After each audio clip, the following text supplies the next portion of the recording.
Assalamualaikum warahmatullahi wabarakatuh.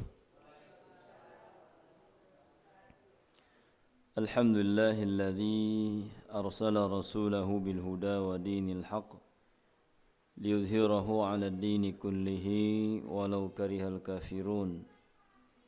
Asyhadu an la ilaha illallah wahdahu la syarika lah wa asyhadu anna Muhammadan 'abduhu wa rasuluh. Allahumma salli wa sallim ala nabiyyina Muhammadin wa ala alihi wa sahbihi ajma'in, amma ba'd.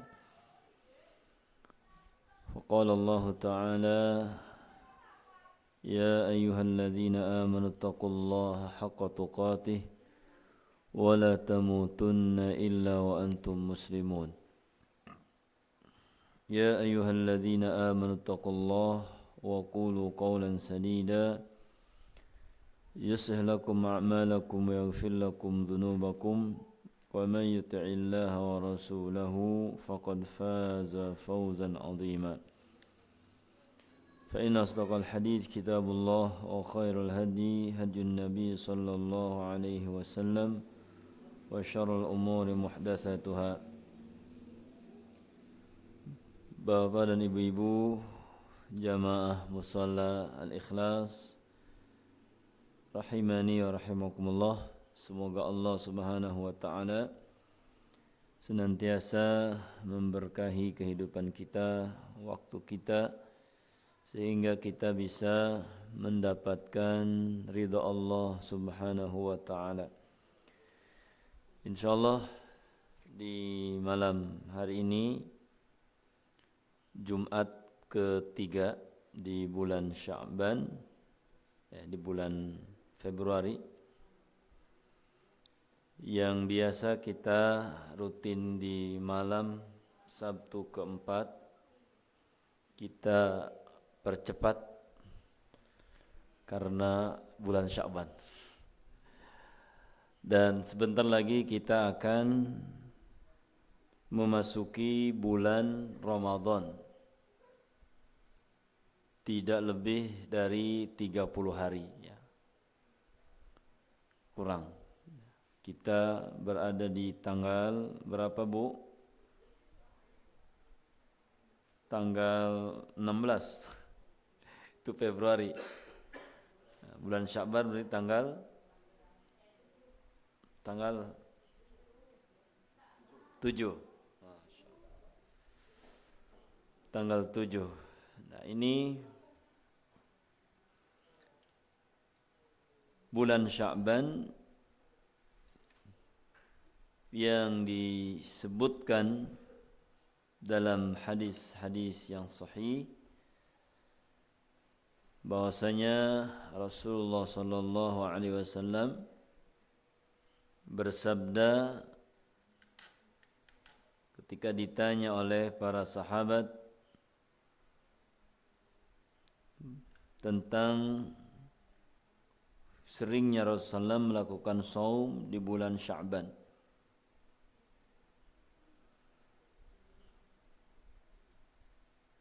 Qala dzaka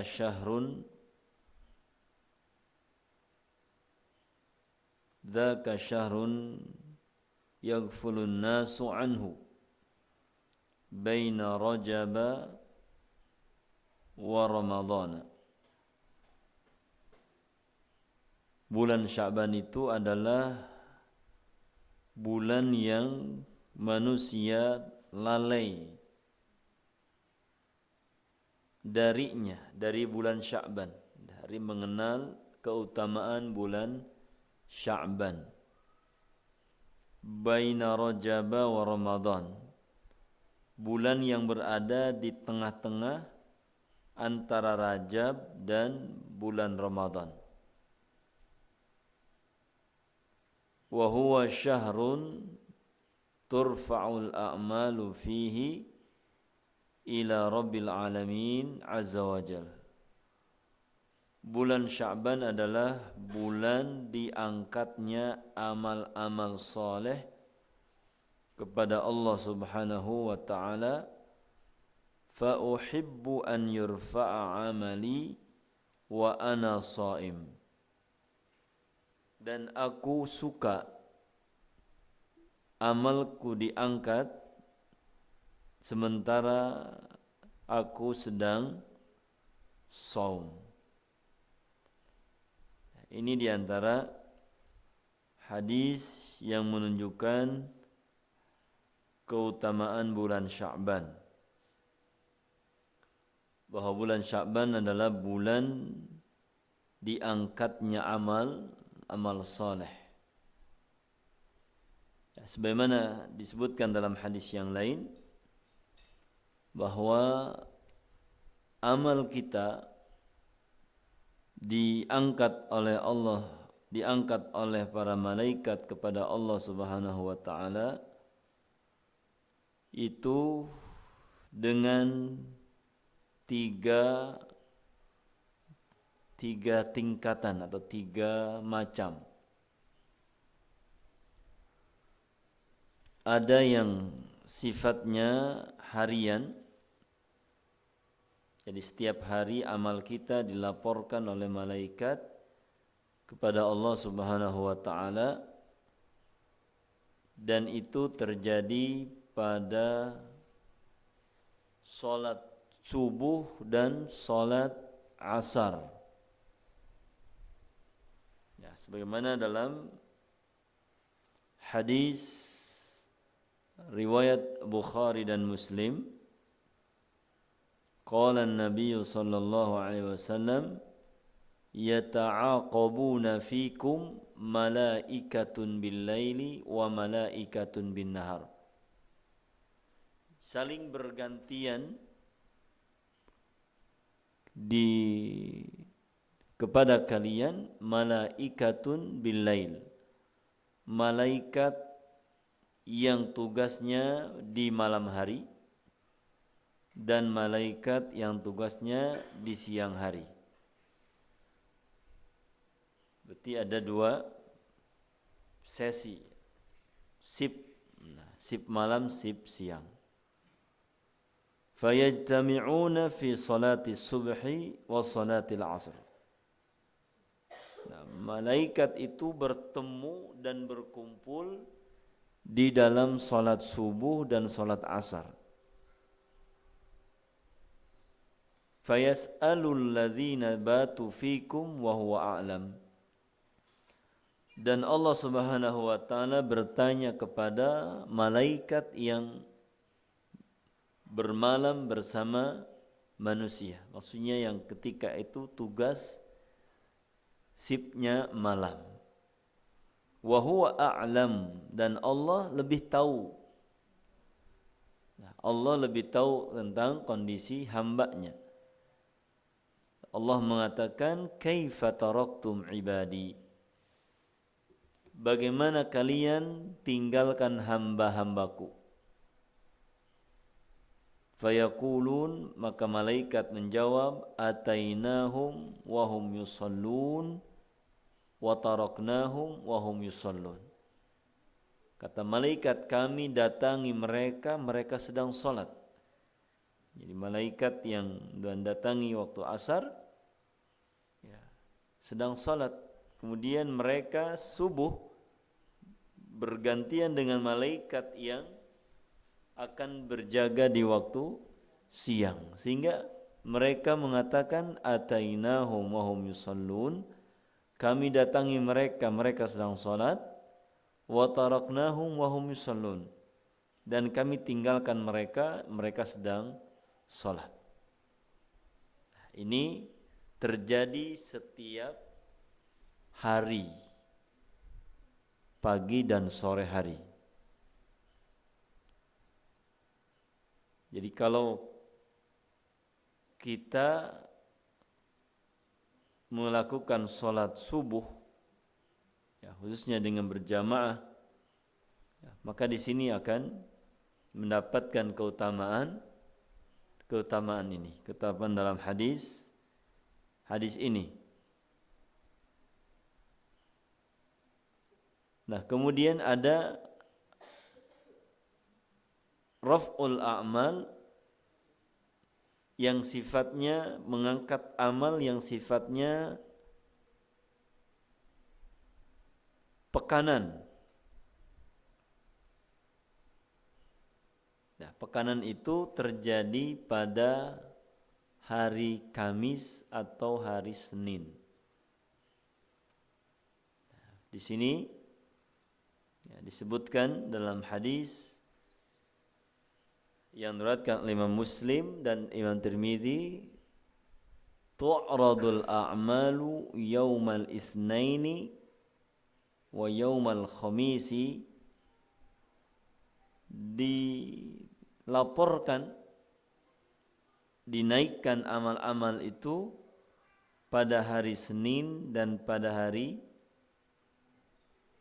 Kamis. Fa uhibbu an yu'radu amali wa ana shaim. Dan saya, kata Nabi, ingin amalku dinampakkan, dilaporkan itu wa ana shaim, sedang saum. Nah, di dalam hadis yang lain disebutkan, innal a'mala tu'radu kullasnaini wa khamis. Bahwasanya seluruh amal ditampakkan setiap hari Senin dan ke hari Kamis. Fa yughfar likulli muslimin aw likulli mu'minin,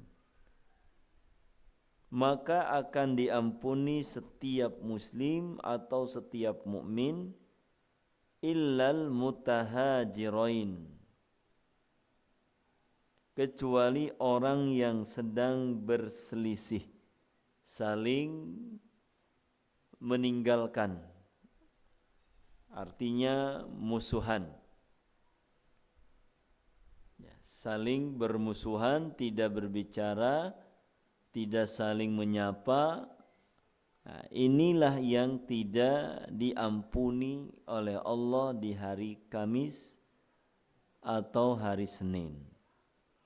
Jadi kita punya masa untuk marahan itu 3 hari.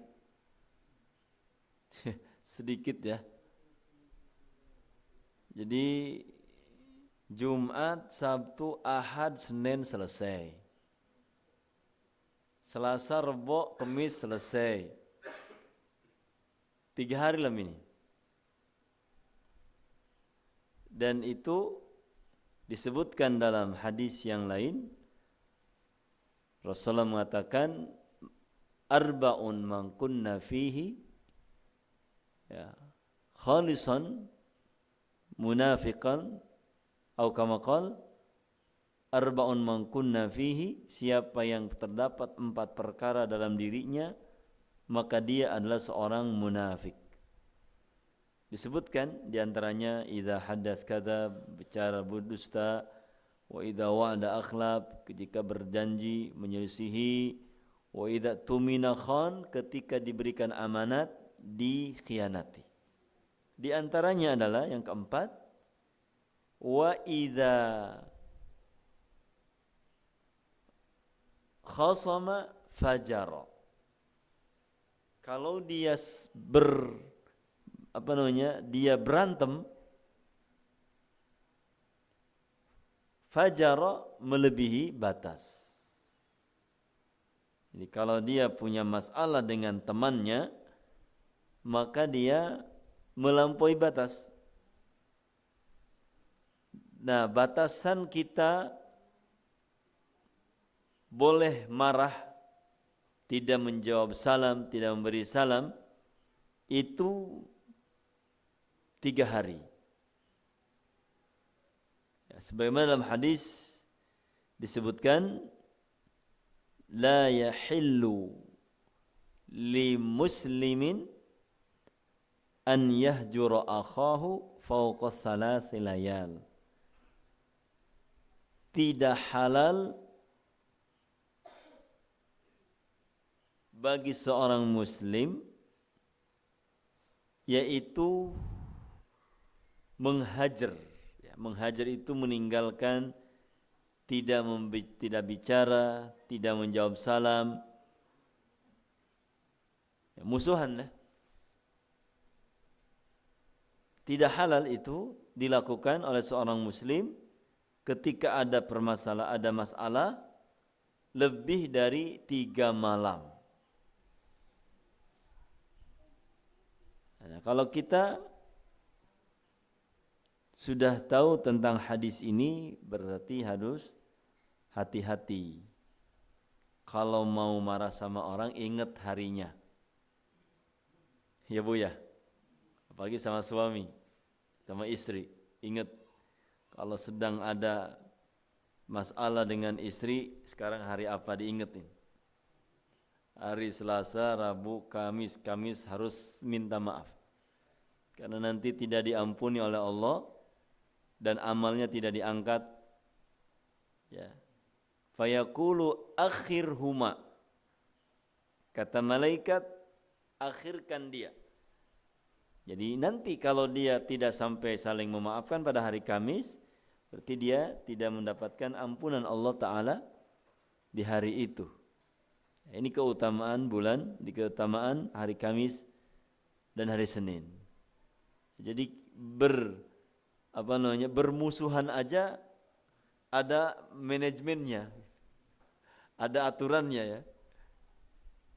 Tidak bebas gitu. Oh, masya Allah. Sama kalau sudah tersinggung, ya udah tersakiti itu sepanjang tahun. Ya, mungkin Idul Fitri ke Idul Fitri lagi nggak saling memaafkan tuh. Bodoh amat. Luar biasa itu Pak. Susah. Ya, baik itu bapak ke anak, anak ke bapak, ya, tetangga, adik, kakak. Hadis-hadis seperti ini banyak dilanggar oleh sebagian kaum muslimin. Apalagi kalau sudah masalah dunia, masalah batas tanah. Nah, mudah-mudahan soal pilihan enggak seperti itu ya. Pilihan sudah berlangsung 1 hari doang udah beres ya. Tapi musuhannya setahun. Ngeri nih Pak. Ya kita mah udah beda pilihan sudah enggak masalah. Ya. Yang penting yang jadi ada 1. Kalau yang 2 repot. Ya. Jadi ini arahan-arahan dari Rasulullah untuk kita menjaga ukhuwah. Apalagi dengan saudara sedarah, silaturahim ini harus kita jaga. Ya, jadi kalau kita ingat hadis ini, kita enggak banyak marah-marah. Ya, enggak banyak marah. Paling banyak marahnya 3 hari. Ya. Tapi itu kalau diingatkan, marahnya makin nambah. Ini udah 3 hari, udahan, makin marah ini. Nah, dan setan suka, ya, yang kayak gini suka. Ya, semakin dianggap berat, bahkan semakin dia menganggap itu sakit, setan semakin senang. Ya, bukan hanya orang-orang yang awam yang tidak bisa memaafkan kayak gini, hatta orang-orang yang dia faham pun masih berat. Tetapi hadis Nabi tetap berlaku. Ya, hadis Nabi tetap berlaku hukumnya. Siapa yang tidak bisa memaafkan saudaranya di hari keempat, berarti dia ada sikap, ada sifat dari munafik. Ya, ada sifat dari munafik yang ada di dalam dirinya. Nah, ini sebuah peringatan dari Rasulullah untuk supaya tidak meninggalkan atau melakukan penghajaran, ya, tidak menyapa lebih dari 3 hari. Nah, sangat indah sebenarnya. Kecuali ada maslahat ketika seorang melakukan hajar. Misalkan di masyarakat kita ada seorang yang melakukan kemaksiatan dan kemaksiatan itu sangat menjadi tabu di masyarakat. Kemudian masyarakat melakukan hajar, tidak menegurnya, tidak memberikan salam, ya, kemudian dia tidak ditolong, ya, sampai dia merasa sempit dunia ini dan dia bisa tobat. Nah, ini bisa dilakukan walaupun lebih dari 3 hari. Dengan syarat orang ini akan terlihat penyesalannya dengan melakukan kemaksiatan tersebut. Tapi kalau dengan dihajar, diberikan hukuman seperti tadi tidak ada pengaruh, maka ini berarti tidak ngefek, berarti ditinggalkan. Nah, seperti yang terjadi pada zaman Rasulullah SAW ketika sahabat 3 orang yang mereka tidak ikut perang Tabuk, ya, dengan alasan-alasan yang dibuat-buat, kemudian Rasulullah SAW melakukan boikot, tidak memberikan salam, tidak ngajak ngomong, bahkan diinstruksikan kepada istri supaya tidak dekat. Jadi kalau mereka bertiga ini ketemu dengan sahabat, gak ngomong, gak jawab salam, sehingga mereka merasa sempit Madinah ketika itu. Wa dhaqat bima alaihim rahbat, ya, merasa sempit dunia yang mereka lihat. Sehingga dengan sikap yang dilakukan oleh Nabi dan sahabatnya, mereka merasa bahwa ini sebuah kesalahan yang harus mendapatkan hukuman seperti ini, dan membuat mereka bertaubat kepada Allah dengan sejujurnya dari perbuatan maksiat itu. Nah, ini sikap hajar, meninggalkan seorang muslim, tidak bicara sama dia, tidak menjawab salam, tidak mengucapkan salam, kalau bahasa kitanya dicuekin, ya. Ini kalau ada maslahat besar maka boleh dilakukan, ya, boleh dilakukan sebagai bentuk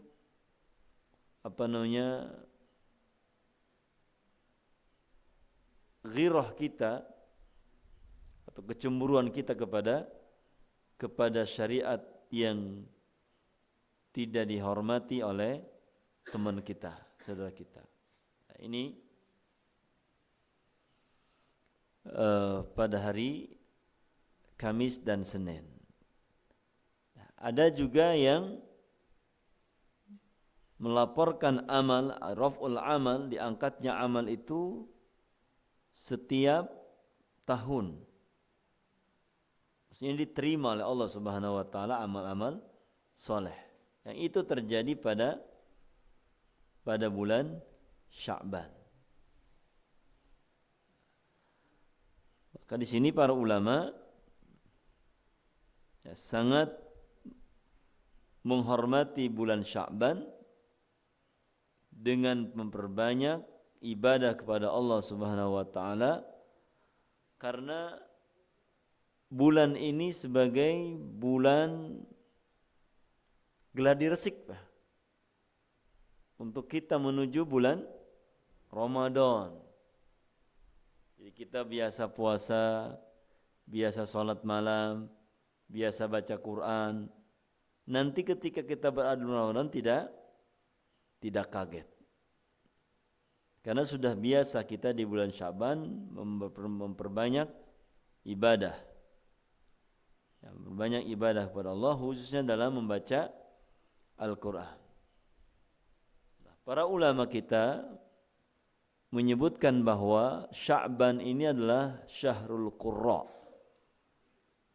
Sya'ban ini adalah bulannya para pembaca Al-Quran. Dan jika masuk kepada mereka bulan Sya'ban, akabbu al-masahib, mereka terus berusaha untuk membuka mushaf dan membaca mushaf, membaca Al-Quran dari mushaf, dan ini di antara amal-amal yang banyak dilakukan oleh para ulama kita. Kemudian juga saum.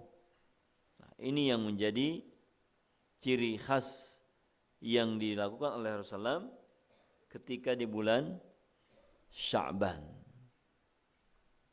Bahkan Aisyah mengatakan, "Ma ra'aitu Rasulullah sallallahu alaihi wasallam istakmala siyama syahrin qat illa Ramadan." Tidak pernah aku melihat Rasulullah menyempurnakan sebulan penuh kecuali Ramadan. Wa ma ra'aitu fi syahrin aktsar siyaman minhu fi Sya'ban. Dan aku tidak pernah melihat beliau dalam satu bulan beliau lebih banyak berpuasa daripada bulan Sya'ban. Jadi kita memperbanyak saum di bulan Sya'ban untuk melatih diri kita berhadapan dengan sebulan full. Nah, ini adalah sebuah keutamaan dari bulan Sya'ban.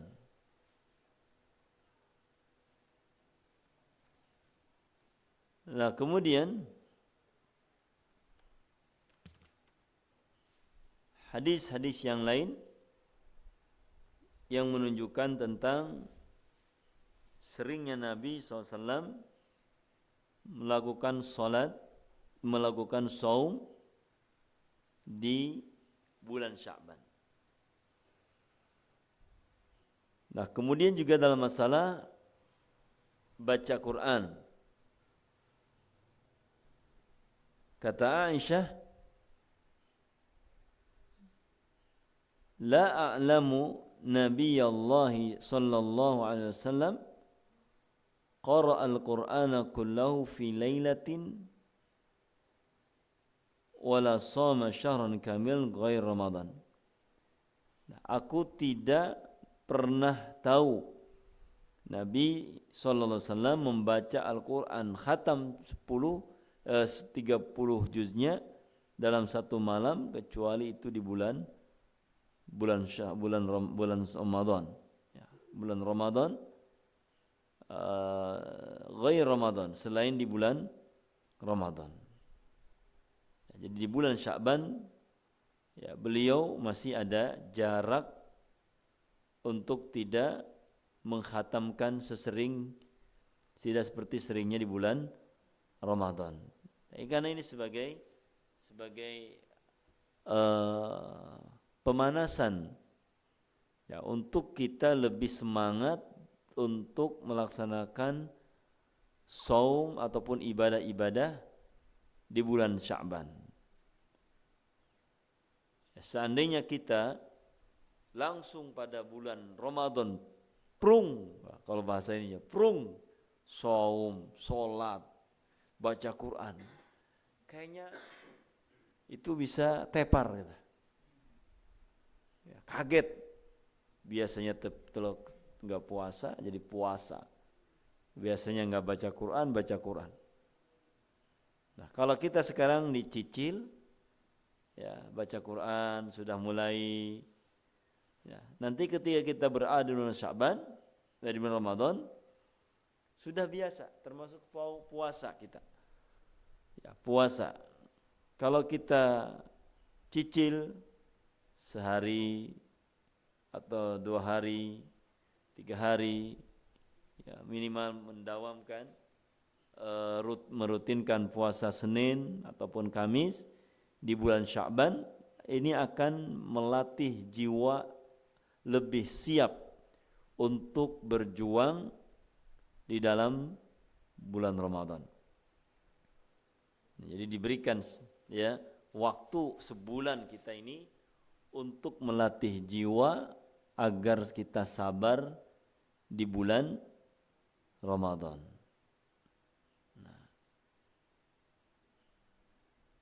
Nah, kemudian dalam riwayat yang lain tentang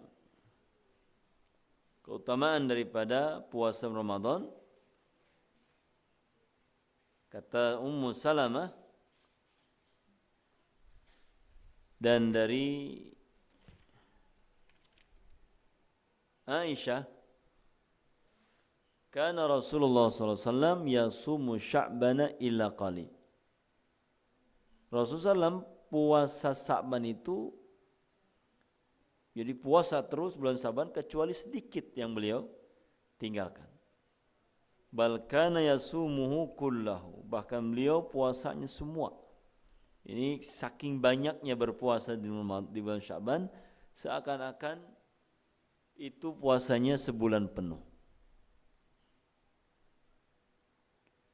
Wa qad rajjaha ta'ifatu minal ulama, dan sebagian ulama merojihkan,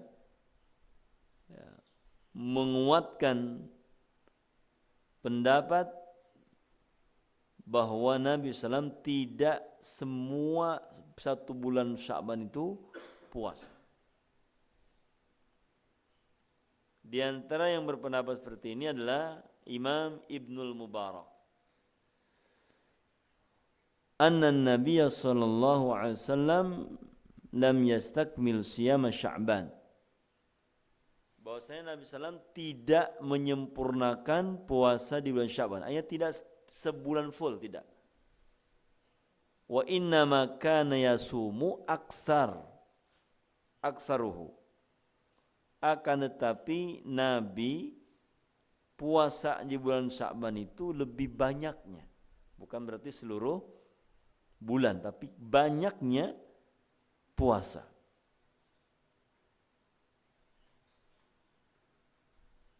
Nah, ini yang berkaitan dengan puasa di bulan Sya'ban.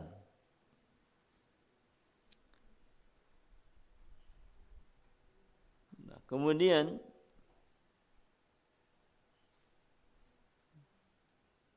ibadah-ibadah yang lain yang dilakukan di bulan Sya'ban tentunya akan semakin berlipat.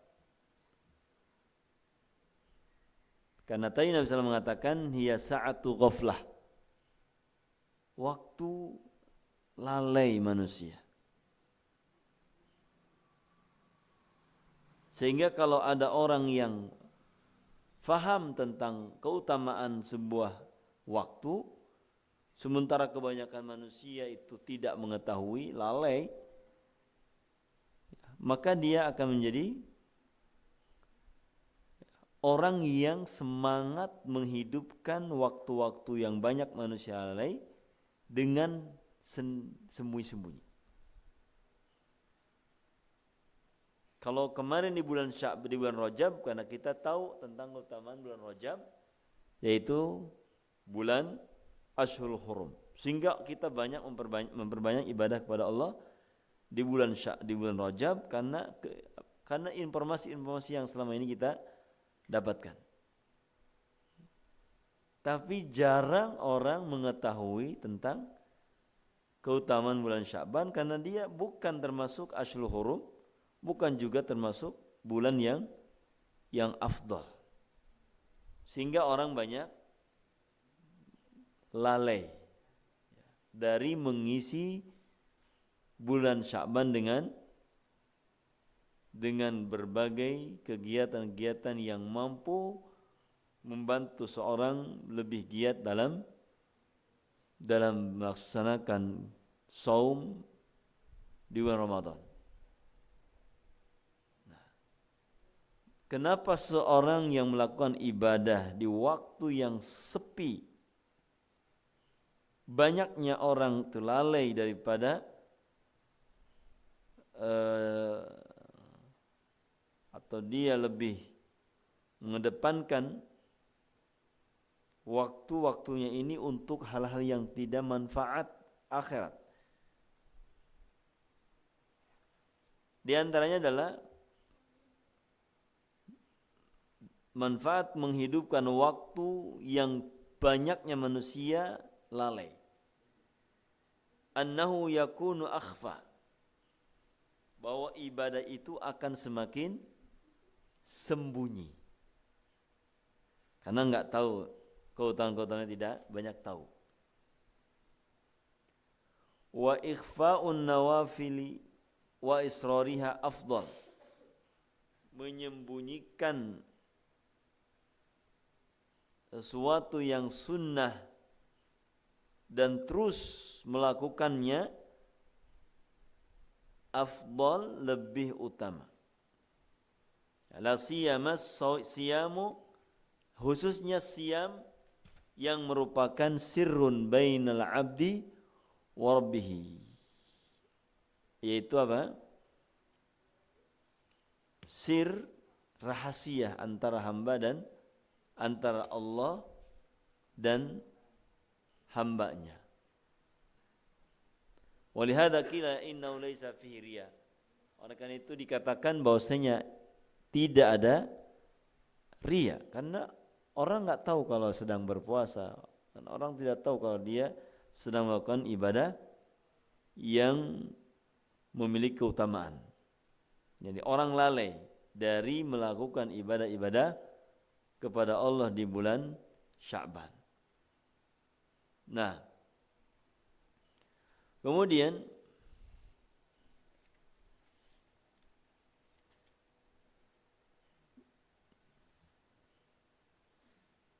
dalam riwayat yang lain disebutkan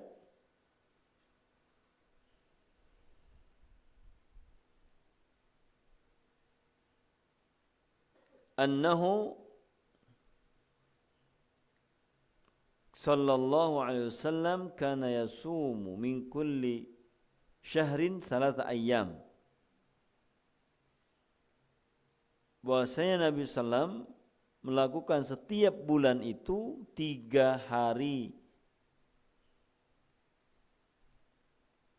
bersama Yaumul Isnin dan Yaumul Khamis. 3 harinya itu ditambah dengan hari Senin atau hari Kamis.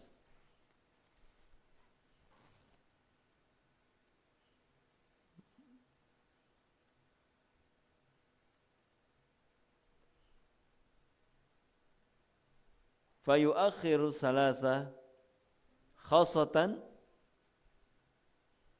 hatta yaqdiyaha fi Sya'ban.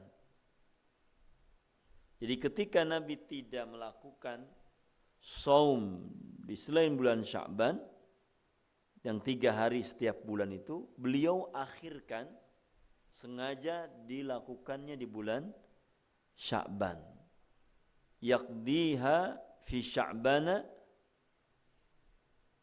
beliau mengqadanya di bulan Sya'ban, diikutkan dengan puasa hari Senin dan hari Kamis. Nah, ini ya tentang kenapa Nabi banyak berpuasa sunnah di bulan Sya'ban dengan alasan-alasan tadi. Ya, dengan alasan seperti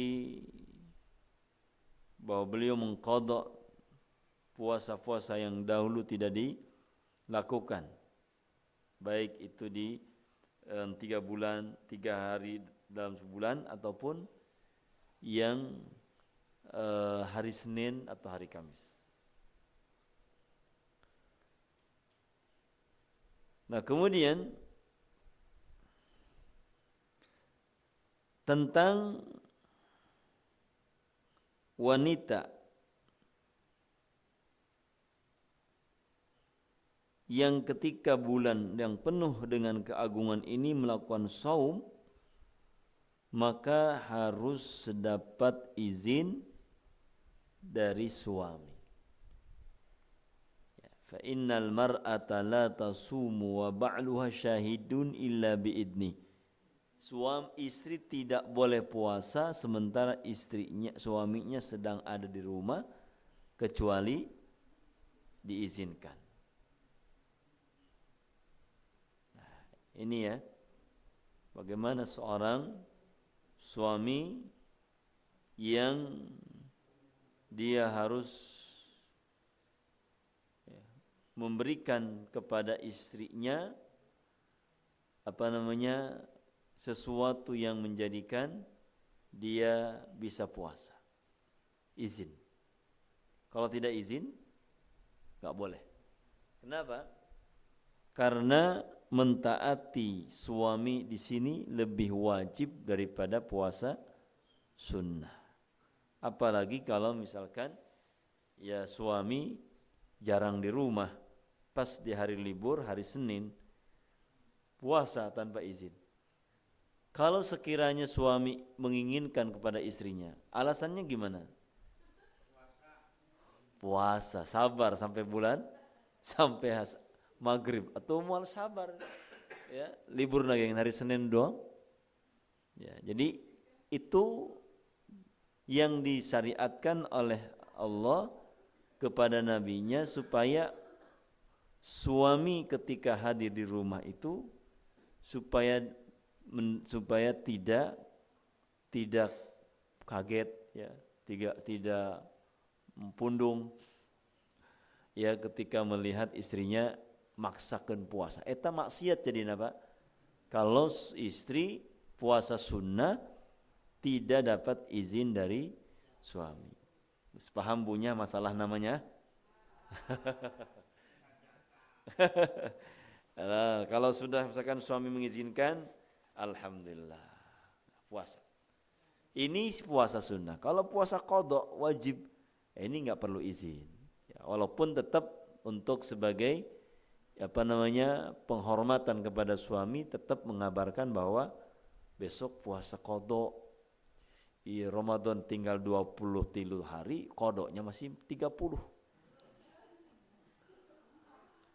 Atau seimbang 23 kayaknya nggak keuber tuh Pak. Ya, apalagi kalau ada bayi, aduh. Ya, makanya kasihan ibu-ibu itu, ibu kita ya, ibu kita.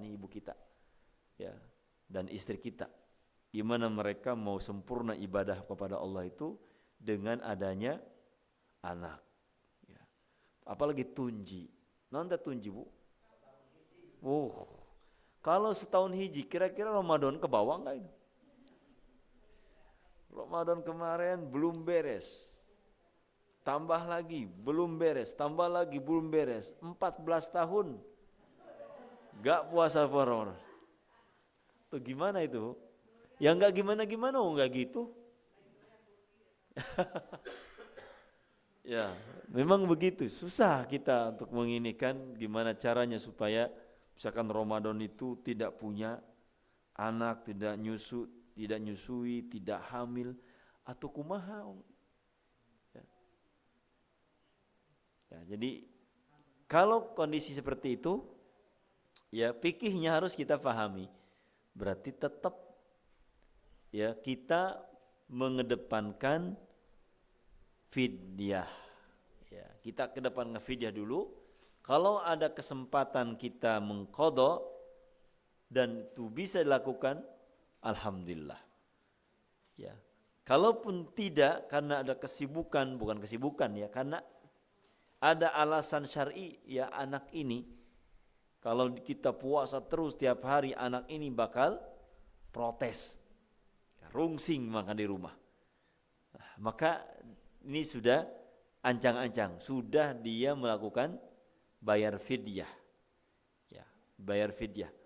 Dan ini menjadi dilema bagi kaum ibu ketika memasuki Ramadan atau ketika berada di bulan Ramadan, khususnya ibu-ibu yang masih produktif, ya, yang masih mengandung, yang masih menyusui, yang masih hamil, yang pokoknya, nah ini harus disiasati dengan membayar fidyah dulu, ya, kepada fakir miskin. Nah, kemudian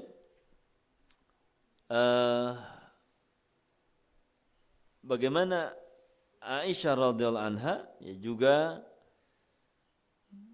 karena sibuk ya melayani Rasulullah SAW, baik dengan servisnya di rumah ya, masakin buat Nabi, kemudian bagaimana beliau ya membersamai Nabi, itu setahun itu sibuk beliau dan beliau fokusnya puasanya di bulan Sya'ban. Jadi mengqadha saum Ramadan itu beliau fokuskan di bulan Sya'ban. Masya Allah ya, tapi itu harus yakin gitu ya. Kalau bulan Sya'ban itu kita geder bisa. Jadi apa namanya? Digas gitu. Digaskan. Tapi kalau nggak bisa, uang setahun aja nggak bisa. Ya, gimana sebulan ya? Nah, ini sesuatu yang apa namanya menjadi fakta di kalangan ibu-ibu, ya sesuatu yang harus terus difahami tentang fikihnya untuk mereka yang mengandung, yang menyusui, ya dan lain-lain. Sehingga ketika menghadapi Ramadan, bekal ilmu untuk mendapati apa namanya untuk bermuamalah di Ramadan sudah siap. Ya, bagaimana saya nanti ini kalau menyusui, ya apakah saya boleh tidak puasa, atau gimana nanti apa dikodonya dengan fidyah atau fidyah saja, ini harus disiapkan ya supaya tenang, ya supaya tenang. Nah, jadi inilah diantara ya kegiatan-kegiatan seorang muslim di bulan Sya'ban, betul-betul mempersiapkan hati, ya menjernihkan hati, membersihkan hati dari hal-hal yang mengotori hati, khususnya ketika akan bertemu dengan bulan Ramadan. Disebutkan di sini bahwa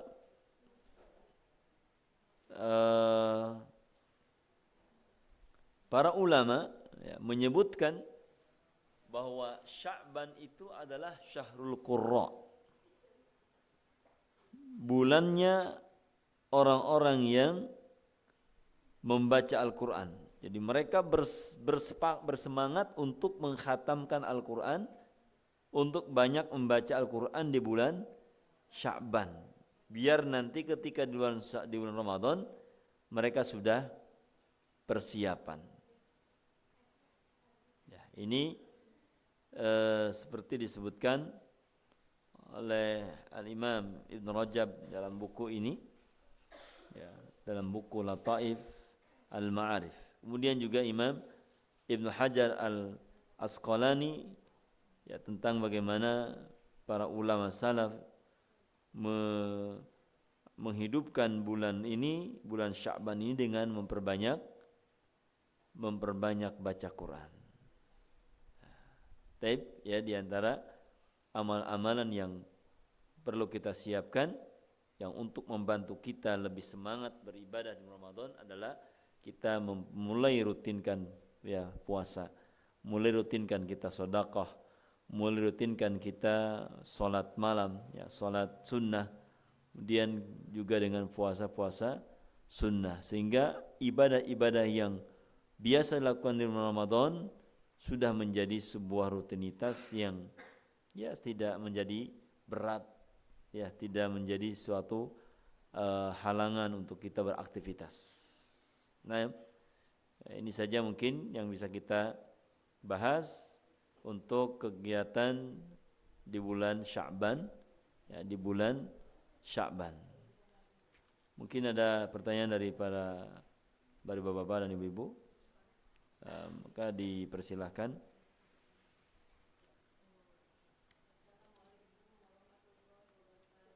Assalamualaikum warahmatullahi wabarakatuh.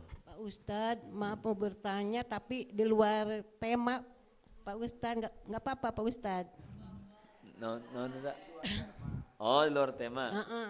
Siap. Gini Pak Ustadz, apa kelebihannya, apa keistimewaannya daripada surat Waqiah itu Pak Ustadz? Yang kedua, boleh enggak membacanya enggak bersuara gitu, di dalam hati, boleh enggak Pak Ustadz? Terima kasih. Taib. Ada riwayat yang menyebutkan bahwa membaca surat Al-Waqiah itu bisa menjaga kita dari azab kubur, ya, menjaga dari azab kubur. Juga surah Al-Mulk, ya, bisa menjaga dari azab kubur. Nah, secara khusus ya untuk surat-surat seperti Al-Mulk dibaca sebelum tidur, ya, sebelum tidur. Nah, kalau kita membaca Al-Quran itu patokannya membaca itu menggerakkan mulut. Ya, jadi membaca itu adalah gerakan mulut. Jadi dalam bahasa Arab al-qiraah itu bacaan. Ya, al-qiraah itu ad-dhamm. Jadi mengumpulkan ya gerakan mulut dengan lidah. Ya, sehingga kalau kita tidak mengeraskan, minimal ada gerakan mulut, bukan hati. Nah, hati satu lembar cuma setengah menit beres. Buka deui. Nah, ini enggak, Mas. Kalau baca itu harus ada gerakan mulut.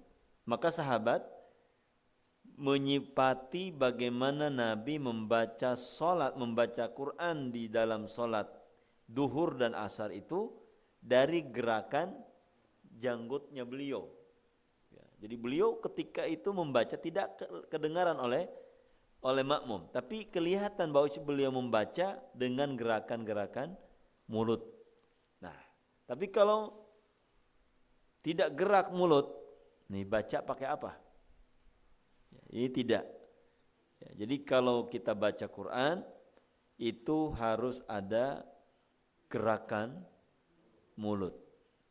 Ya, kita baca ada gerakan. Ya kan? Ada gerakan. Ya, jadi tidak di hati. Ya, tidak di hati. Ya, karena kalau hati yang dimaksud di hati adalah tidak digerakkan. Kadang kita tidak melafadkan bagaimana sebuah kata itu akan berupaya menjadi sebuah ucapan yang bisa dimengerti kecuali ketika diucapkan. Nah, jadi kalau di hati tidak nampak. Ya, apalagi berkaitan dengan masalah makhraj huruf, sifat huruf. Kalau di hati nggak nampak itu sifat, ya, nggak nampak. Ya, jadi Bu harus dengan adanya gerakan di mulut walaupun tidak keras adanya suara. Siap Bu. Sama-sama Bu. Assalamualaikum warahmatullahi wabarakatuh. Assalamualaikum. Izin bertanya Pak Ustadz, kan Siap. tadi dijelaskan tentang puasa Ramadan dan puasa Senin Kemis. Yang ingin saya tanyakan, apakah ada hadis atau dalilnya tentang puasa Daud dan puasa Mutih yang pernah saya dengar? Terima kasih, mohon petunjuknya Pak Ustadz. Nah, kalau puasa Daud, ya sebenarnya ya, hadisnya sahih. Sebagaimana saya mengatakan afdhalus siyami siyamu Daud. Kana yasumu wa yuftir. Seutama-utama puasa itu adalah puasa Daud. Beliau kata Nabi sehari puasa, sehari buka. Nah, ini ya puasa Daud. Nah, kalau dalam istilah kita puasa mutih, artinya kita dengan tidak makan yang macam-macam, putih terus air ya. Tidak makan yang lain dengan tujuan-tujuan tertentu tentunya. Ada tujuan pasti. Kenapa dia enggak boleh makan? Kenapa dia enggak boleh minum ini? Kenapa dia atau disebut dengan mati geni? Kenapa dia enggak boleh makan bakwan? Karena ada geninya. Ya. Yang harus dia makan adalah pucuk-pucukan. Punyuk apa sebenarnya sentrong saroni itu Bu, yang buat lalap, kemangi, jamu mete, kan nggak pakai geni ya. Ya. Ini sesuatu yang tidak ada dalilnya ya. Apalagi ada tujuan-tujuan tertentu, kekebalan biasanya Bu. Buat kebal itu mah. Buat ngilmu, buat ilmu Braja Musti, ilmu Hizib Nasar, Hizib Bukhari, yang paling enak tuh nasi Bukhari. Ya jadi biasanya Bu kalau ada puasa muti, puasa mati geni itu ujungnya adalah dunia. Ujungnya adalah dunia, dia mau apa? Biar kerbal tidak kena bacok, biar laku nggak kena tembak, ya. Dan itu memang dilakukan, bisa didapat dengan cara puasa-puasa yang ada di masyarakat kita, walaupun itu tidak ada anjurannya dan tidak ada syariatnya. Padahal kalau kita lihat, rugi kita mau cari dunia itu dengan cara puasa, capek ya. Apalagi teman-teman saya cerita, mereka yang puasa mati geni atau yang puasa muti 40 hari misalkan, apalagi ada namanya puasa wisolnya di akhir itu sampai enggak sholat asar, sholat duhur Pak. Jadi mereka misalkan 39 ke hari 40-nya itu lemes banget ujiannya ya, sehingga mereka enggak bisa sholat duhur, enggak bisa sholat asar. Nah ngapain sholat wajib itu ditinggalkan gara-gara puasa yang tujuannya dunia, enggak ada tujuannya akhirat puasa gitu Pak. Ya, wong saya punya kakek kebal, ya, punya kakek kebal, terus kemudian punya ilmu dorong, hebat kakek-kakek kita Bu dulu ya. Terus benda yang tadinya cuma 2 kilo bisa 1 ton, tuh kakek ngomong ke saya, ya, saya punya ilmu ini katanya, kayak kasih ke saya. Nggak ngasih beliau ya, rahimahullah, yang dikasih malah orang lain. Nah, karena capek beliau juga dulu puasa. Nah jadi puasa-puasa yang saya lihat yang dilakukan di teman-teman di pondok-pondok itu ujungnya dunia, bukan untuk akhirat. Kenapa puasa ini? Supaya terkena kadekan, golok. Nah, itu yang dilakukan di kampung-kampung saya, teman-teman saya. Kadang melakukan puasa itu untuk nyambat harimau, nyambat monyet, nyambat lutung, nyambat semua. Nah, itu Pak. Jadi kalau kita lihat dia puasanya ada dunianya. Beda kita dengan puasa Senin Kemis biasa aja gitu. Walaupun ada niatan-niatan dunianya, kita mungkin supaya lebih sehat. Itu kan hal yang pasti didapat. Tidak ada muncul yang lebih untuk niat kita puasa ini supaya dapat ilmu ini, supaya dapat ini, tidak. Apalagi makan-makannya nggak diatur oleh kita. Apa aja yang dimakan. Ya, kalau ini kan makan ini harus di akhirnya harus mati geni, harus mutih semuanya. Ini semuanya adalah aturan-aturan yang bertolak belakang dengan agama kita. Ya, nah, ya mungkin sebagian orang yang pernah terjun ke masalah ini ya mengalami bagaimana mereka berpuasa ya dengan tata cara yang kadang ya menyelisihi syariat ya, nyambung ya. Jadi puasa yang terakhir itu biasanya nyambung wisolnya itu ya, dari hari ke-39 enggak boleh buka sampai hari ke-40-nya kan pusing gitu ya. Tapi memang biasanya cita-cita mereka ya, cita-citanya tercapai biasanya. Mau jadi apa mereka? Misalkan biar kalau napok orang itu geseng, gosong, geheng, itu bisa. Nah, biasanya teman-teman saya itu latihannya memegang pohon cengkeh sama ngepel, tahu ngepel Bu ya? nyiprat, set itu pakai tangan itu biasanya pohon pisang. Jadi kalau pohon pisang besok paginya itu peang, mati, itu berarti hebat ilmunya ini kena. Gitu. Nah, itu puasa seminggu Pak, Bu. Puasa seminggu, puasa 40 hari dan lain-lainnya. Ya, dan alhamdulillah saya nggak pernah melakukan puasa itu karena tidak dikasih oleh ya orang-orang yang gagah-gagah. Orang gagah-gagah ngasih.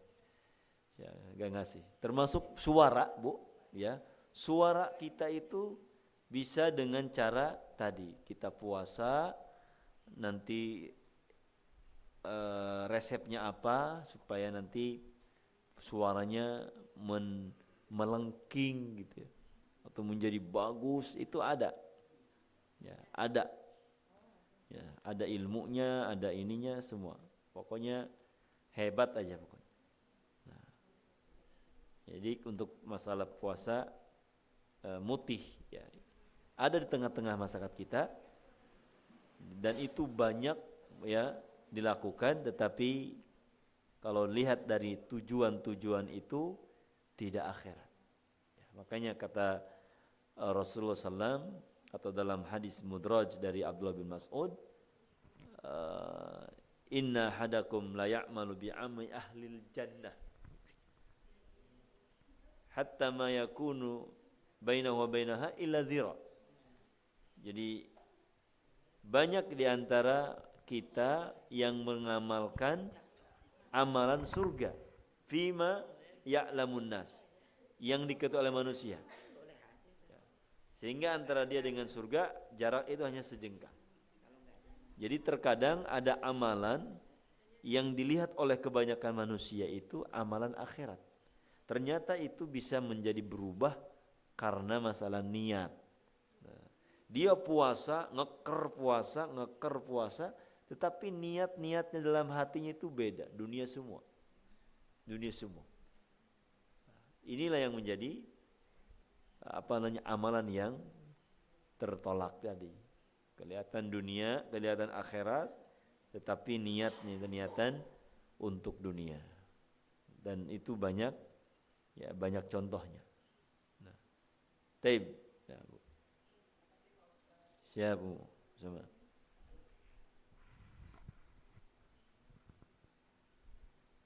Assalamualaikum warahmatullahi wabarakatuh. Assalamualaikum. Begini Pak Ustadz, Siap, Bu. ada pepatah mengatakan kemalasan itu akan menghasilkan kebodohan. Kebodohan akan melahirkan kemiskinan. Kemalasan melahirkan kebodohan. Kebodohan melahirkan kemiskinan. Kemudian kalau dikaitkan dengan Al-Quran surat Ar-Rod ayat 11, Bismillahirrahmanirrahim. Innallaha la yughayyiru ma biqaum hatta yughayyiru ma bi anfusihim. Kemudian ada kata bijak yang mengatakan bahwasanya ikmali dunyaka ka'annaka ta'ishu abadan wa'mal li akhiratika tamutu godan. Gimana itu Pak Ustadz? Karena saya berapa kali mendengar Pak Kadis Provinsi itu menyampaikan begini. Di Indonesia jumlah SDM yang membuat tenaga kerja di Indonesia, pengangguran terbesar di Indonesia adalah Provinsi Banten. Masya Allah. Itu Pak Kadis sudah sering menyampaikan Faktor utamanya yang pertama adalah SDM di Banten itu malas. Malas, Bu. Jadi kalau mengajukan lamaran belum mencoba bekerja sudah minta gaji. Nah, itu. Jadi belum kelihatan skillnya, tapi sudah menunjukkan minta gaji sekian. Nah, itu. Kemudian yang kedua, masih menomorsatukan kesukuan.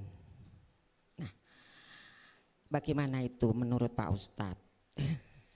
Terima kasih. Assalamualaikum warahmatullahi wabarakatuh. Assalamualaikum warahmatullahi wabarakatuh. Bu. Dari pepatah ini jadi Masya Allah, Bu.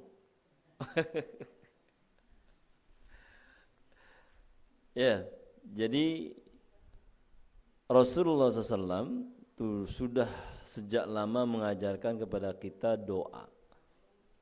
Allahumma inni a'udzubika minal ajzi wal kasali wal jubni wal bukhli wa ghalabatid daini wa qahrijal. Ya, Nabi berdoa kepada Allah, berlindung kepada Allah dari 6 perkara.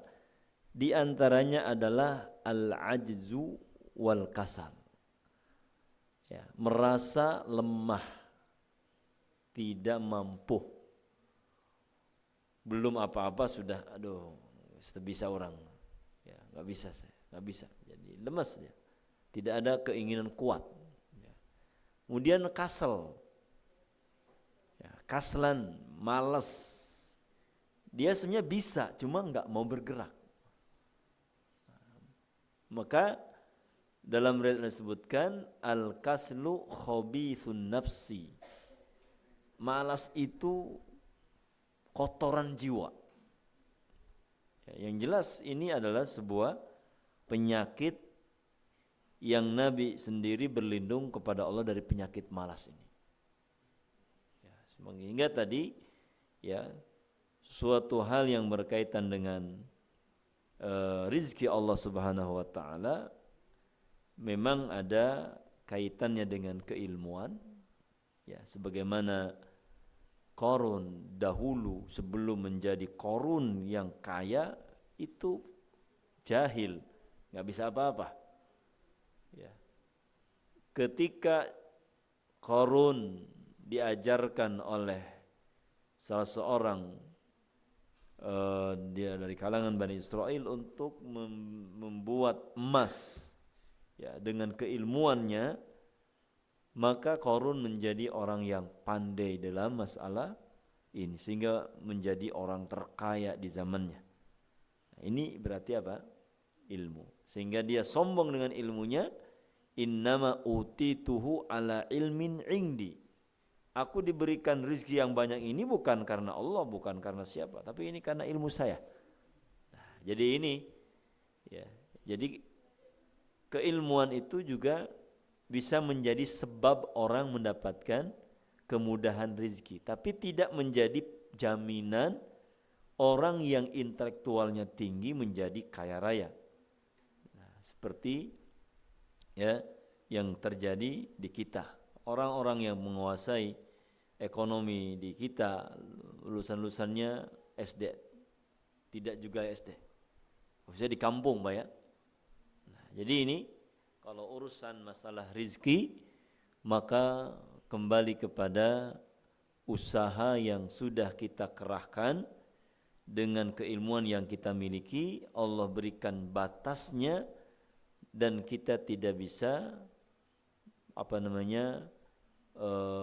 memaksa Allah untuk memposisikan kita sebagai alumni S3. Harusnya uangnya gini saya. Harusnya saya begini. Saya alumni Harvard. Harusnya begini. Ya, enggak bisa. Ya, makanya kata seorang penyair, ya, laulal arzaku bil hija. Seandainya rezeki Allah itu dicapai dengan otak, ya dengan kepintaran, bagaimana nasib kambing, kerbau yang ada di sana? Enggak perlu otak mereka. Enggak dapat makan mereka. Ya. Tapi karena dengan hikmahnya Allah dalam membagikan rezeki sehingga mereka dapat rezeki masing-masing. Dan ini semuanya adalah ketentuan dari Allah Subhanahu wa taala, ya, walaupun tentunya Allah memberikan kepada kita motivasi, fa idza faragta fansab. Ya. Fa idza qudiyatis salatu fantashiru fil ardi. Kalau sudah selesai salat jangan dikir baik terus, ya. Kerja. Ya, kerja semangat. Ya, terus kerja. Ya, sehingga fa idza faragta fansab, kalau sudah selesai dari urusan satu, ayo urusan lain. Jadi tidak ada malas di sini. Ya, tidak ada malas. Nah, jadi dengan konsep tadi bahwa malas itu yang menjadi penyebab kemunduran bangsa, kemunduran ekonomi, ya pasti akan mempengaruhi. Sehingga Allah mengatakan innallaha la yughayyiru ma biqaumin hatta yughayyiru ma bi anfusihim, jelas gitu. Di sini harus ada usaha gitu.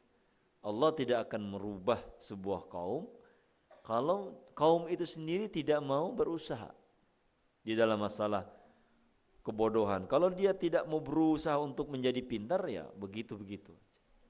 Kalau dia tidak mau berusaha untuk menjadi orang yang kaya, ya begitu-begitu aja. Walaupun nanti hasilnya kita serahkan kepada Allah Subhanahu wa taala setelah kita usaha. Nah, jadi kita diajak oleh syariat, ya, untuk melihat masa depan kita, beramal, semangat beramal, ya. Ista'in billah wala ta'jaz. Kata Nabi SAW, ihris ala ma yanfa'uk, semangat atas apa yang bisa bermanfaat untukmu, wasta'in billah, bermohonlah kalian kepada Allah, wala ta'jaz, jangan lemes, apalagi malas. Ya. Jadi sudah sifat malas ini sudah diwanti-wanti oleh Rasulullah dari sejak lama. Nah, kemudian sebagai motivasi kita juga diberikan oleh sahabat Abdullah bin Amr ini perkataan, i'mal lidunyaka ka'annaka ta'ishu abada. Ya, ini bukan perkataan Rasulullah SAW, tapi perkataan sahabatnya Abdullah bin Amr. Bekerjalah engkau di dunia seakan engkau hidup selama-lamanya. Itu motivasi untuk semangat beramal, bekerja untuk mencari dunia. Ya, sebagaimana kita pun diperintahkan oleh Rasulullah SAW untuk menanam sesuatu yang kita bisa tanam, apa saja. Walaupun mungkin hari ini kita nggak bisa menghasilkan buah hari ini, tapi cucu kita, ya, cicit kita. Jadi kita seakan-akan akan hidup nanti. Ini mah kalau misalkan, ya, kalau nanam sekarang kapan makannya nih? Sekarang umur sekian, ya anggap aja kita ini akan hidup selama-lamanya, bekerja, tanam sebanyak-banyaknya, terus, ya. Ini untuk urusan dunia, semangat kita, ya, untuk mengejar dunia, jangan malas. Kemudian yang akhirat, wa'mali akhirat ya ka'annaka tamutu ghadan, dan beramalah untuk akhirat seakan-akan kita besok mati. Semangat kita untuk terus mengejar akhirat, jangan sampai kita terlena dengan urusan dunia. Kita anggap saja kita itu besok mati, sehingga tidak ada celah kita untuk malas dari beribadah. Ya, jadi dua-duanya adalah motivasi untuk kita menyegerakan apa saja yang kita bisa lakukan untuk beramal, baik di dunia maupun di akhirat. Bahkan Abdullah bin Umar mengatakan, wa'udda nafsaka min ashabil kubur. Anggaplah dirimu itu mati sudah. Wa'udda nafsaka min ashabil kubur. Dan anggaplah dirimu itu sudah dikubur, berarti sudah mati. Supaya kita apa? Semangat terus beramal soleh, dan jangan kita mengulur-ulur waktu yang kita miliki.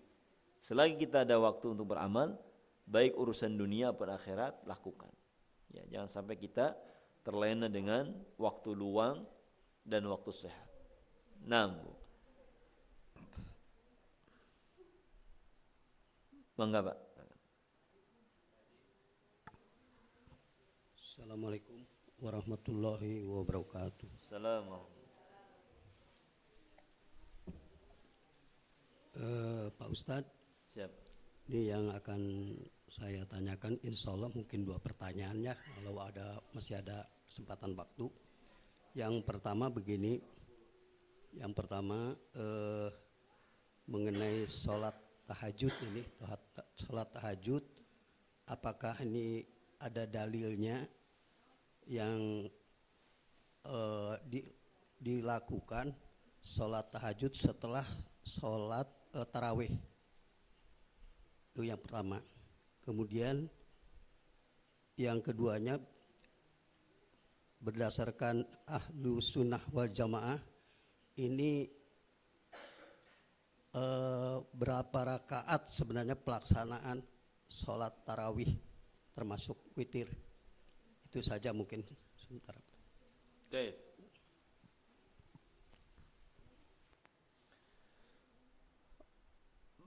Ketika kita sudah melakukan sholat tarawih, ya, baik dengan witir ataupun tidak, maka bagi yang sudah melakukan witir,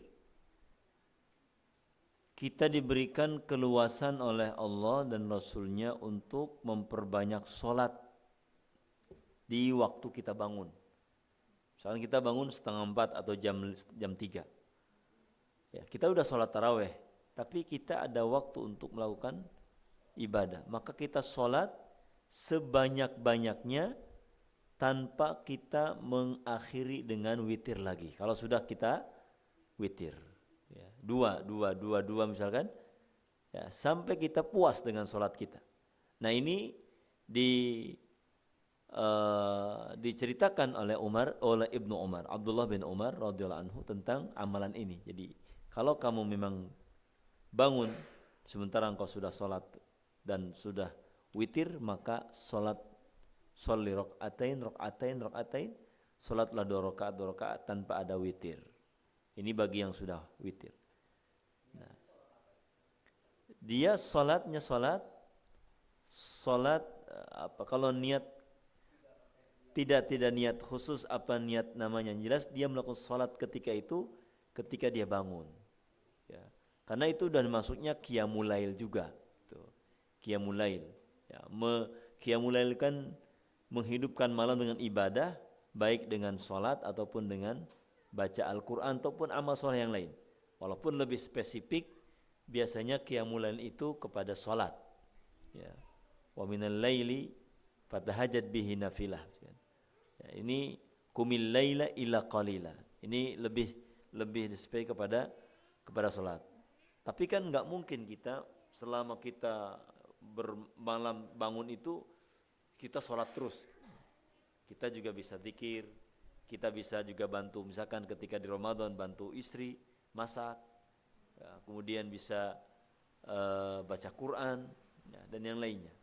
Nah, kemudian terkait dengan jumlah bilangan dalam hal sholat tarawih, ya tentunya ini perbedaan para ulama dalam hal jumlah bilangan. Ya, ada yang mengatakan 23, ini mazhab Syafi'i. Ada yang mengatakan 33, ini mazhab Malik. Dan ada yang lebih dari itu. Nah, ini di sini berdasarkan hadis Nabi SAW, sholatul laili masna. Sholat malam itu 2 rakaat. Kalau kamu takut kena subuh, sholatlah 1 rakaat witir. Jadi dari hadis ini para ulama tidak membatasi berapa daripada sholat tarawih. Nah, adapun hadis yang di sana banyak mengatakan bahwasanya Nabi SAW sholat tidak melebihi dari sholat 11 rakaat. Ini adalah yang sering, ya. yang sering Nabi lakukan adalah 11 rakaat. Nah, sehingga para ulama mengatakan kalau kita mau melakukan sholat tarawih lebih dari 11 rakaat, silahkan ya, karena ada riwayat-riwayat yang lain yang secara umum. Nah, kalau kita mau membatasi kepada 11 pun tidak apa-apa. Dengan catatan ya, sebutkan oleh para ulama termasuk Imam Syafi'i, kalau kita mau ngambil yang sedikit rakaat, bilangan rakaatnya harus sesuaikan panjang bacaan. Ya. Dan 8 rakaat bacaannya kul ya, atau dan 15 menit. Nah, jadi yang banyak itu disesuaikan. Ya, disesuaikan. Karena kalau kita lihat ya, fatwa-fatwa para ulama termasuk yang ada di Saudi, termasuk Syekh bin Baz, bahwa sholat tarawih itu tidak dibatasi dengan jumlah-jumlah tertentu, walaupun beliau mengatakan yang sering dilakukan oleh Nabi adalah 11 ya. Ya, tanpa kita harus membatasi harus misalkan 23 atau sekian ya. Ya, ini adalah khilaf di antara para ulama ya, maka kita bisa lebih menerima perbedaan dalam hal ini, dalam hal masalah praktek ya. Jadi kalau misalkan di mushola tertentu 11, ya ambil 11 semua. Jangan sampai ada 2 kelompok. Nanti ribut. Saya pernah lihat di Tanah Abang dulu, Pak. Saya di Tanah Abang dulu 5 bulan, 1 semester saya di Tanah Abang. Di Tanah Abang. Itu yang 11 misah bikin witir sendiri. Ini sebenarnya kurang bagus ya. Harusnya kalau memang mereka mau 11 oke, tapi di masjid sendiri aja. Jangan bikin masalah lagi, kan ada masalah di situ. Kalau di sini amin, di sini amin. Mending kalau sekarang paslonnya ada 3. Ya. Dulu ini ya ketika mereka sudah 8 rakaat, mereka mundur ke belakang, ya mundur mah ke belakang ya. Kemudian mereka bikin witir. Itu di Tanah Abang saya lihat itu. Jadi yang 11 maju, melanjutkan. Nah, ini kurang bagus. Kalau memang kita mau milih yang 8 rakaat, ya silakan milih rakaat. Setelah itu kita pulang. Pulang aja. Di rumah aja nanti. Selesaikan sendiri di rumah, mau nanti malam kita biar nambah rakaatnya lagi juga. Ya. Daripada ada masalah di dalam hati-hati kaum muslimin. Ya, ini terkadang kita salah di dalam mengambil dalil ya bahwa sholat itu harus 11, yang paling bagus 11, tapi dilakukannya jangan di tengah-tengah masyarakat yang 23. Nah, nantang gelut teman.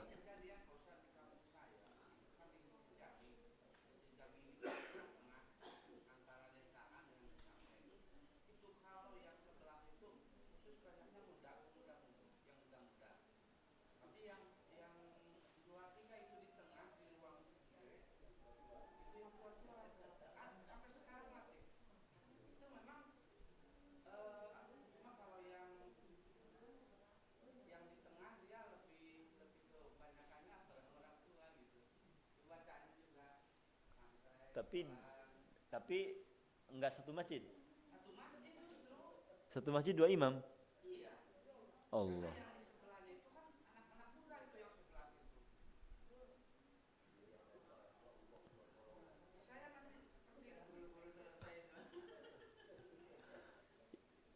Ya harusnya tidak terjadi seperti itu. Kalau memang kita enggak mau, ya mendingan kita cari masjid yang lain atau nanti kita selesaikan witirnya di rumah.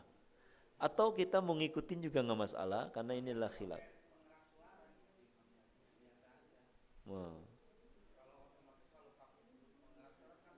Rame dong, Pak. Waladhalin amin semuanya. Masya Allah. Ya repot ya. Makanya tadi kita harus tahu tentang perbedaan pendapat para ulama biar kita legowo menerima perbedaan, karena ini perbedaan ini nggak mungkin hilang kan, pasti ya. Tapi yang harus kita sikapi adalah bagaimana kita mau melakukan sholat itu dengan sesuai dengan keyakinan kita. Ya kita ngalah cari tempat yang lain, atau kita tetap di sini sholatnya bersama masyarakat, tapi kita ketika 8 rakaat mundur. Nah.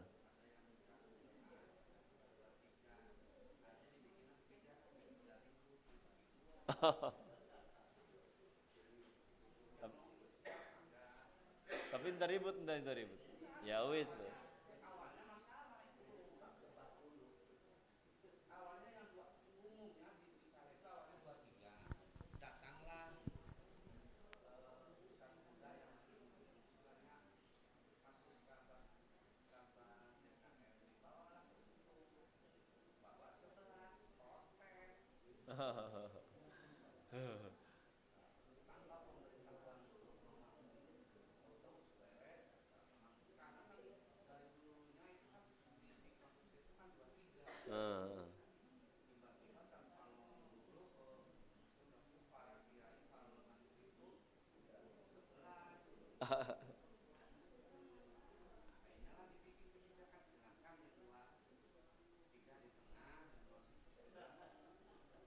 Yang di depan siapa?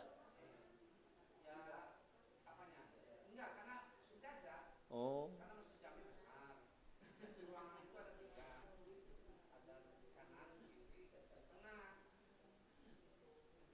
Wah, boleh di videoi, Pak. Boleh di videoi, seru kayaknya. Masya Allah. Masya Allah. Iya. Iya. Baik, ya mudah-mudahan kita tetap ya melaksanakan sholat ya taraweh ya dengan sesuai dengan keyakinan yang kita miliki dari ilmu ya. Kalaupun para ulama memfatwakan, kalaupun kita menganggap lebih baik 11 ketika kita ada di masyarakat yang 23 dengan catatan rukunnya ke bawah, tumanina ke bawah, artinya sholatnya gitu. Jangan terbawa suasana tarawih itu gitu. Ikut boleh gitu, boleh, dan itu lebih utama daripada kita sholat sendiri. Nah, akan didapati apa? Ghufirallahu ma taqaddam. Ya, akan diberikan ampun oleh Allah atau dicatat oleh Allah sebagai pahala sholat semalam suntuk. Siapa yang bersama imam, artinya bersamaan. Ya, kalau sholatnya tadi tumainya terjaga.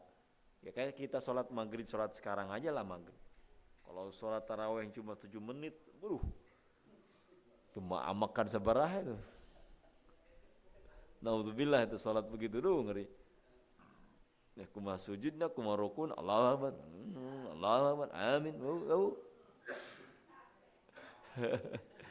Taib, mudah-mudahan Allah Subhanahu wa taala memberkahi umur kita dan bisa melaksanakan ibadah-ibadah yang lain di bulan Ramadan. Ya, mohon maaf Ibu dan Bapak ya, ini waktunya bisa berbeda dari biasanya karena saya mohon maaf mau bawa teman-teman keliling Madinah Mekah. Jadi mohon doanya Ibu, mudah-mudahan selamat. Saya bawa jamaah baru kali ini sendirian. Boleh ditemenin? Sendirian Pak, yang lain dulu saya bareng-bareng sama teman-teman. Ini baru sekali ini sendiri. Gimana di bandara nanti gimana, aduh makanya rada ngaderek-dek sebenarnya. Ya seharian ditanya ke orang Arab gitu, bisa kumaha gitu. Tapi mudah-mudahan ya dengan doa-doa para jamaah ya mudah-mudahan bisa ya mudah dan kembali dengan selamat, dan mudah-mudahan Bapak bisa bareng saya nanti umrah dan mudah-mudahan ya. Baik, kita berdoa kepada Allah Subhanahu wa taala. Allahumma inna nas'aluka ilman nafi'a wa rizqan thayyiban wa amalan mutaqabbala Allahumma inna nas'alukal huda wat tuqa wal afafa wal ghina. Allahumma barik lana fi sya'bana. Allahumma barik lana fi sya'bana wa balighna Ramadan. Allahumma anfa'na bima 'allamtana wa 'allimna ma yanfa'una. Subhanakallahumma bihamdik asyhadu an la ilaha illa anta astaghfiruka wa atubu ilaik. Assalamualaikum warahmatullahi wabarakatuh.